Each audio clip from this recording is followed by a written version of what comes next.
भारत की आज़ादी की 75वीं वर्षगांठ के अवसर पर लाल किले से सबसे बड़ी गूंज क्या थी और सबसे बड़े खतरे या दुश्मन का जो अंदाज था वो क्या।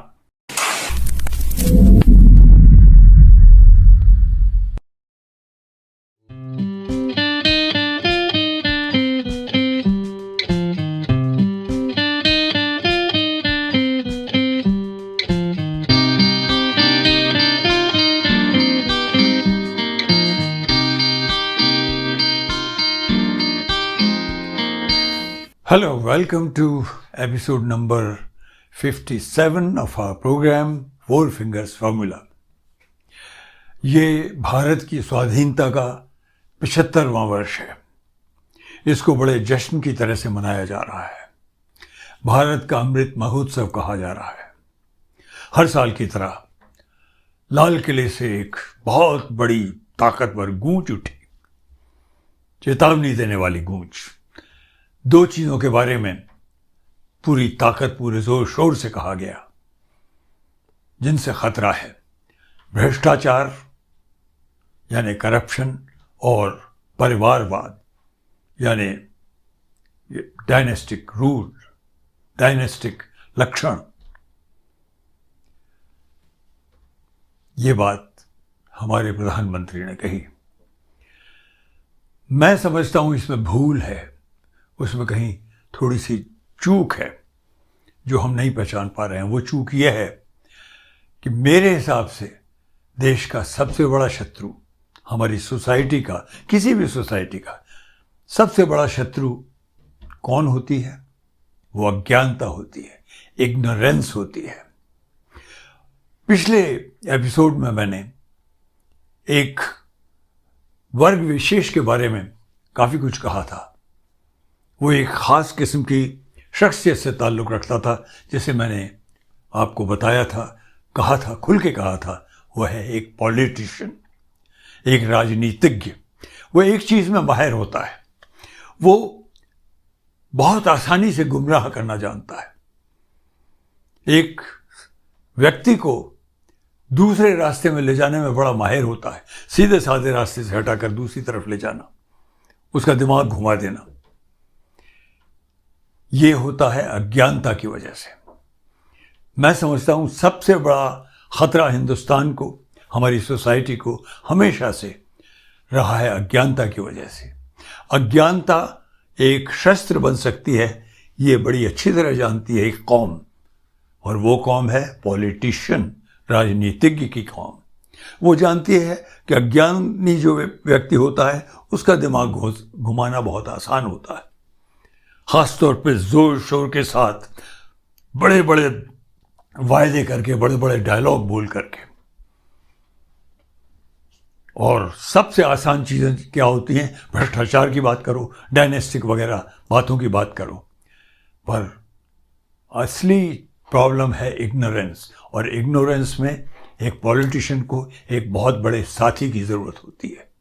वो मुस्तैदी के साथ उसके साथ चलता है, क्योंकि वो उसे बड़ी आसानी से खरीद सकता है, और वो साथी होता है मीडिया। मैंने ये प्रोग्राम के बारे में बार बार कहा है कि ये प्रोग्राम एक तरह से मीडिया जो भ्रांतियां फैलाता है उनके ऊपर नज़र डालने के लिए, उनको पर्दाफाश करने के लिए है। उन बातों को आपके सामने खुल के लाने के लिए ये प्रोग्राम शुरू किया गया है। तभी इसे 4 फिंगर्स फार्मूला कहा है, क्योंकि भारत में ये बात एक हमेशा से मानी जाती रही है कि आँख और कान के बीच में 4 अंगुल का फ़र्क होता है, जो बहुत बड़ा फ़र्क होता है। जो आपको सुनाई देता है वो गलत हो सकता है, जो दिखाई देता है और सुनाई भी देता है, एक जैसा सुनाई देता है, एक जैसा दिखाई देता है, वो सच है। As Englishman said, never trust the obvious, यानी दूसरी तरह से trust only half of what you see and none of what you here.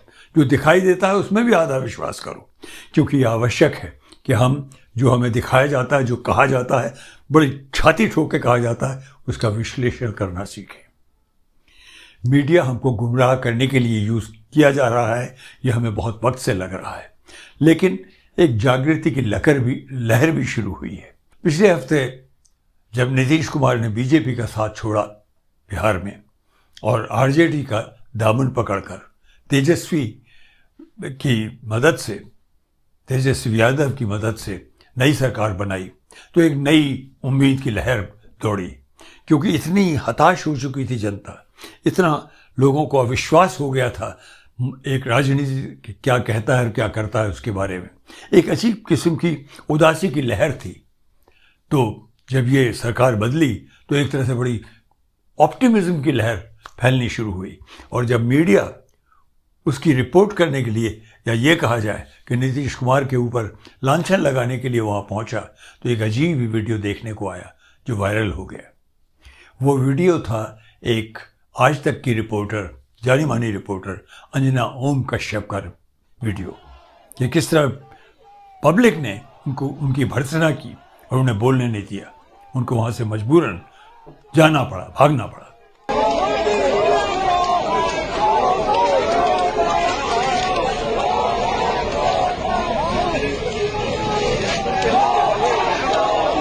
क्यों हो रहा है? क्योंकि कहीं यह आशा की लहर भी है, क्योंकि पब्लिक को, जनता को यह एहसास होना शुरू हो गया है कि उसका जो सादगी है, उसकी जो इनोसेंस है, उसका फ़ायदा उठाकर उसे अज्ञान की तरफ ले जाया जा रहा है। उसको जो जी में आ रहा है वो बताया जा रहा है, जो असली मुद्दे हैं वो नहीं बताए जा रहे। असली मुद्दे हैं अनएम्प्लॉयमेंट, असली मुद्दे हैं जातिवाद, उसमें लोगों को लड़ाया जाना, असली मुद्दे हैं बहुत ही बढ़ती हुई महंगाई। इन सब से ध्यान बटाया जा रहा है और लोगों का ध्यान उस जगह ले जाया जा रहा है जिनसे विघटन पैदा होता है। एक समुदाय दूसरे समुदाय से नफरत करना शुरू कर देता है। Let us come back to the echo that came from Lal Qila. वो बड़ी गूंज जो वहां से आई, वो दो बातें थी। करप्शन। सवाल उठता है, करप्शन होता क्या है? इसमें कोई शक नहीं कि हमारा बहुत ही समाज जो है करप्शन में लिप्त हो चुका है, पर करप्शन असली क्या होता है? करप्शन क्या सिर्फ एक रिश्वत देना लेना होता है, या उससे ज़्यादा कहीं कुछ है?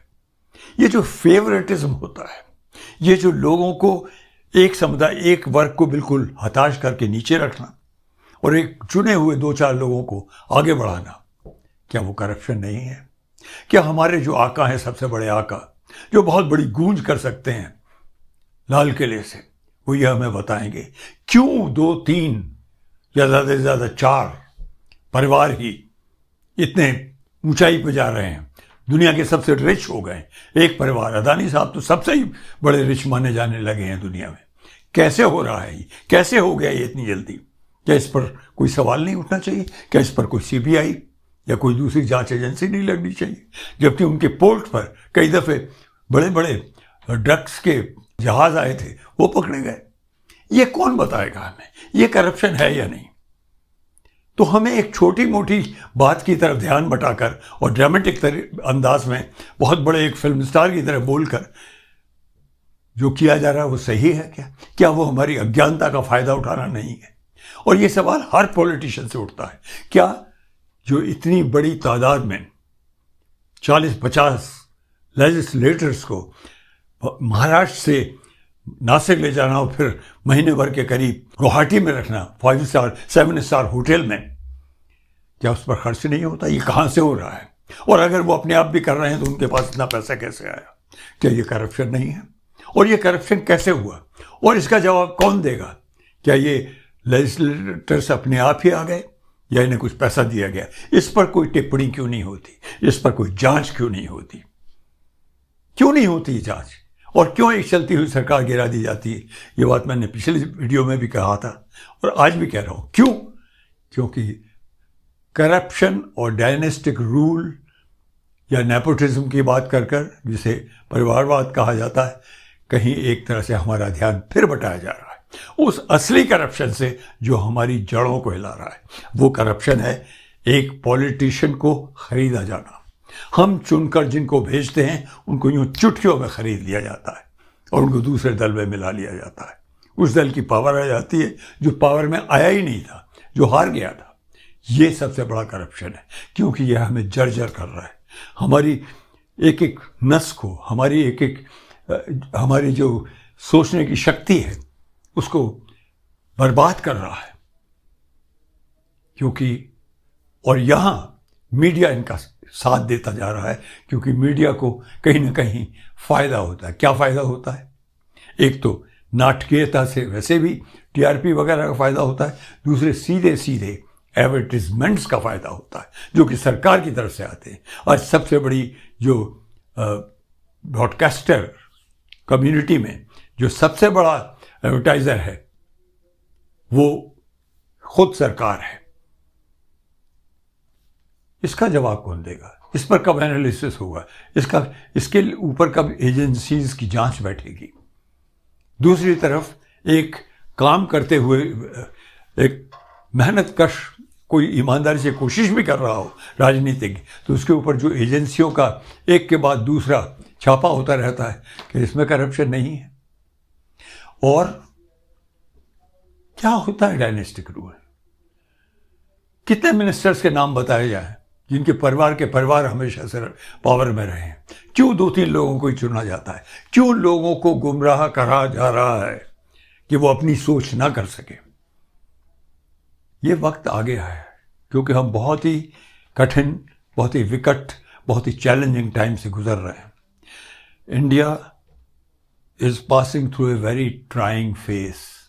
We can really emerge as a big power, but if we are driven by sectarian thinking, by limited thinking, by narrow thinking, divisive thinking, then India will lose its power, जिसकी तरफ किसी का ध्यान नहीं जा रहा है। गिरती हुई जीडीपी, अनएम्प्लॉयमेंट, ह्यूज अनएम्प्लॉयमेंट, ये सब क्यों हो रहा है? क्यों नहीं बाहर का इन्वेस्टमेंट यहाँ आ पा रहा है? इस सब के ऊपर सवाल उठने जरूरी है। इन सवालों से जो ध्यान हटाया जा रहा है, क्या वो करप्शन नहीं है? आई थिंक वो बहुत बड़ा करप्शन है। वो करप्शन जानबूझ के किया जा रहा है, क्योंकि पब्लिक को एक तरह की ड्रग किसी अवस्था में रखा जाना जरूरी है ताकि वो ये सवाल कर ही ना सके। Today is the time to wake up. I feel we must all wake up. Till the next video we have to have more mulling about whatever is happening around us. All of us have to become very sensitive antennas for our own existence, for our society's health. आज के लिए इतना ही।